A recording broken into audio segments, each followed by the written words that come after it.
Einstein द्वारा दी गई theory the special theory of relativity, जो कि बड़े स्तर पर हर चीज़ के लिए फिट बैठती है, और ये दूसरी थ्योरी जिसको हम क्वांटम मैकेनिक्स के नाम से जानते हैं, वो छोटे स्तर पर हर चीज़ के लिए फिट बैठती है। अगर अब हम दोनों थ्योरीज को साथ में लाए तो एक ही ऑब्जेक्ट एक समय में बहुत जगह रह सकती है, और इसके कारण बहुत सारे डिजास्टर हो सकते हैं। जैसे कि अगर जब हम सन के ऊपर क्वांटम मैकेनिक्स और स्पेशल थ्योरी ऑफ रिलेटिविटी लगाएं तो हमें सन एक ही समय में बहुत जगह दिखेगा, जिससे कि डिजास्टर बढ़ जाएगा। बहुत सारे साइंटिस्ट ऐसी थ्योरी का पता लगाना चाह रहे हैं जो दोनों थ्योरी के लिए वैलिड हो और उसे थ्योरी ऑफ एवरीथिंग कह सके। तो क्या ऐसी कोई थ्योरी है? आज हम इसी पे चर्चा करेंगे। आपका अमेजिंग फैक्ट में स्वागत है।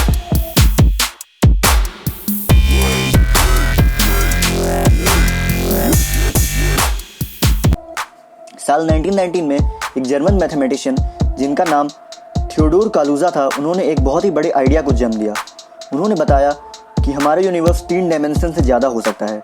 3 डायमेंशन यानी लेफ्ट राइट, बैक फोर्थ और अप डाउन, और ये एडिशनल डायमेंशन हम स्पेस में किसी कारण से अभी तक नहीं देख पा रहे हैं। अभी हमें नहीं पता है ये सही है या गलत। आगे कुछ थ्योरीज के बारे में हम चर्चा करेंगे, जिनके सहारे आने वाले कुछ सालों में हम कह पाएंगे कि हमारे स्पेस में 3 डायमेंशन से ज़्यादा कुछ भी है या नहीं। इस एक्स्ट्रा डायमेंशन के बारे में शुरू करने के लिए पहले हमें एक कहानी के पीछे जाना होगा।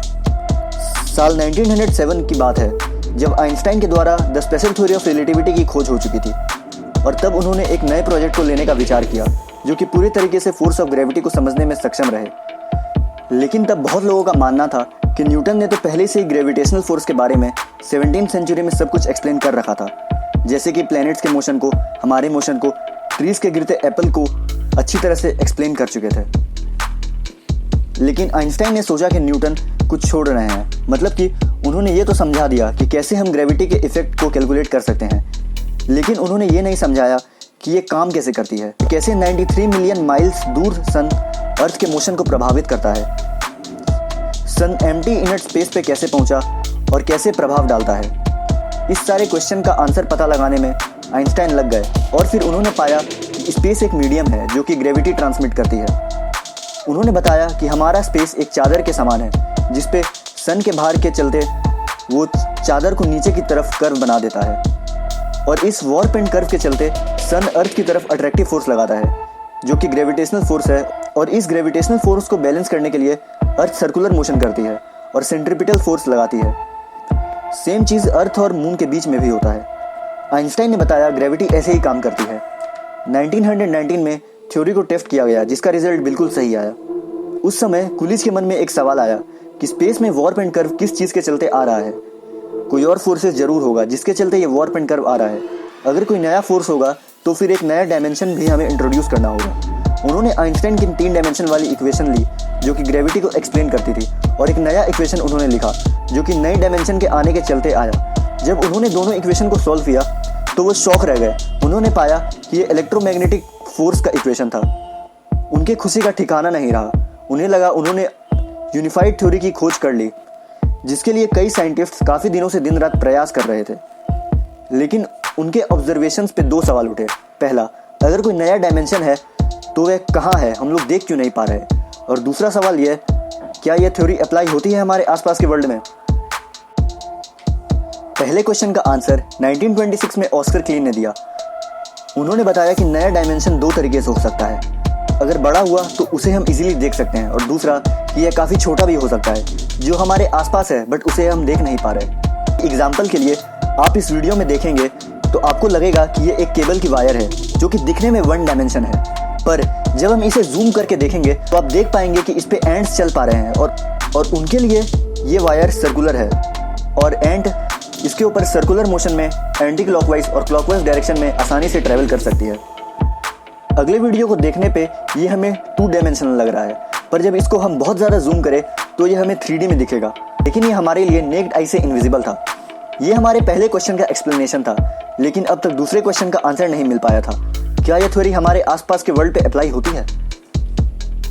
तब आइंस्टाइन और बड़े बड़े साइंटिस्ट ने पता लगाने की कोशिश की, लेकिन ये थ्योरी अप्लाई नहीं हो पा रही थी।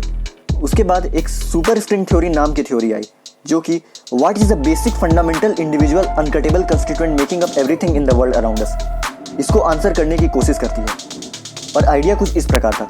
मान लीजिए आपके सामने जो कैंडल रखा है, अगर आप सोचिए यह किसी चीज़ से बना है तो आपको इसके अंदर देखना होगा, और जब आप एटॉमिक लेवल तक पहुंच के एटम के सेंटर में न्यूक्लियस के अंदर देखेंगे तो आपको प्रोटॉन न्यूट्रॉन दिखेंगे। और हमें इससे भी छोटे एलिमेंट्स का पता है जिसे हम क्वार्क्स कहते हैं। जब आप इसके भी आगे जाएंगे तो आपको फिलामेंट दिखेंगे जो कि वाइब्रेटिंग स्ट्रिंग जैसी दिखने में लगेंगी, और यही स्ट्रिंग से थ्योरी का आइडिया लगाया जा सकता है। ये वाइब्रेटिंग स्ट्रिंग अलग अलग पैटर्न में वाइब्रेट करती है, और इनसे कोई म्यूजिकल नोट्स नहीं बल्कि ये अलग अलग पार्टिकल बनाते हैं। ये अलग अलग फ्रीक्वेंसी से वाइब्रेट करती हैं, जिससे हमें अलग अलग पार्टिकल्स मिलते हैं। मैटर्स जैसे इलेक्ट्रॉन, प्रोटॉन और न्यूट्रॉन, फोटॉन्स और ग्रेविटॉन्स, ये सब इसी वाइब्रेटिंग स्ट्रिंग से बनते हैं। डार्क मैटर भी इसी से बनते हैं, जिसे अभी तक हम देख नहीं पाए हैं। मैटर और फोर्स ऑफ नेचर को एक साथ ये थ्योरी लाती है, इसलिए हम इसे यूनिफाइड थ्योरी कह सकते हैं। जब हम स्ट्रिंग थ्योरी की मैथमेटिकल इक्वेशन को स्टडी करते हैं तब हमें यह पता चलता है कि यह थ्योरी 3 डायमेंशनल नहीं, ना कि 4th, 5th और ना ही 6th, बल्कि 10th डायमेंशन तक वैलिड है। लेकिन हम स्ट्रिंग्स को देख नहीं सकते, क्योंकि हमें पता है किसी भी चीज़ को देखने के लिए हमें लाइट यानी फोटोन पार्टिकल्स की ज़रूरत होती है, और लाइट उस ऑब्जेक्ट से रिफ्लेक्ट होकर हमारी आंखों तक पहुंचता है। लेकिन यह स्ट्रिंग का लेंथ फोटोन के वेवलेंथ से भी काफ़ी छोटा होता है, इसलिए हम इसे कभी देख नहीं सकते। तो दूसरे क्वेश्चन का आंसर ये आया कि ये डायमेंशन हमारे आसपास के वर्ल्ड में तो है, पर इतने छोटे स्ट्रिंग के कारण हमें ये दिखती नहीं।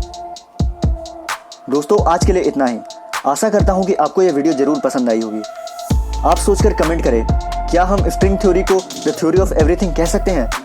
अगर आपको यह वीडियो पसंद आई तो इसे लाइक करना ना भूलें, और अगर आप चैनल पर नए हैं और आप ऐसे ही और इंटरेस्टिंग वीडियोस देखना चाहते हैं तो सब्सक्राइब करना ना भूलें। पूरा वीडियो देखने के लिए धन्यवाद। Take care, bye bye.